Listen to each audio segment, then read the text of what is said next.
Hello, how's it going today? We're going to be talking about supply chain security.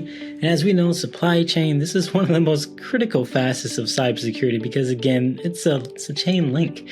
We have all the way from the manufacturer to distributor, all the organizations in between, even being able to source the actual materials themselves. There's a lot of interdependency and access points where vendors or threats could get in, a lot of avenues. So some of those key risks are going to, basically be malware, ransomware, third-party data breaches, a lack of actual policies or security posture in place, not introducing secure communication, secure protocols. So you want to really rely on these different frameworks like NIST-CSF, and these can all be adopted to an organization because, again, thinking about how you can look at this way of mitigating risk is going to be kind of hard to mitigate all risk for all third-party vendors, so everyone has to have at least one part.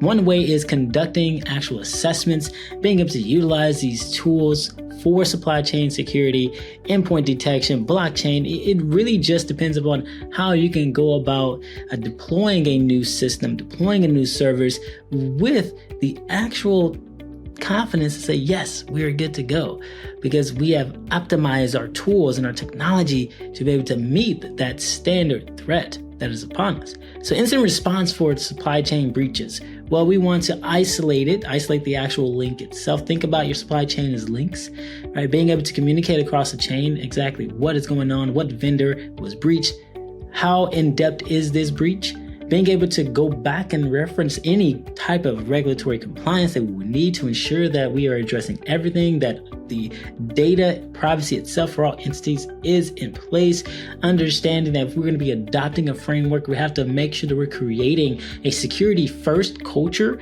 around supply chain because we want to train around awareness, train around CMMC, train around best practices, being able to simulate a way to leverage AI. And one of the ways I can do that is, predicting that these attacks can happen based upon historical data. We talked way before and how we rely on the past to dictate, what are we going to be looking at as far as threats in the near future? So being able to implement some vendor accountability will assist in this because, again, you can't see everything. So organizations, they must hold themselves accountable, absolutely. And then being able to map out the dependencies within the supply chain is crucial. Your manufacturer, for instance, right? You're going to be able to deploy some software that's going to identify the risk throughout their supply chain. You discovered that, hey, one supplier relied on outdated software for the payroll. Well, that could lead to absolutely massive attacks or even something very catastrophic for that business. All right, so we want to make sure that we are securing our supply chain, make sure that all our vendors are up to date on their security protocols and their communication as well, too. Again, it's been great. Gennaro here, CEO of Quitec Solutions, and today we talked about supply chain security, brought to you by ACSMI. I hope you have a great one. Take care.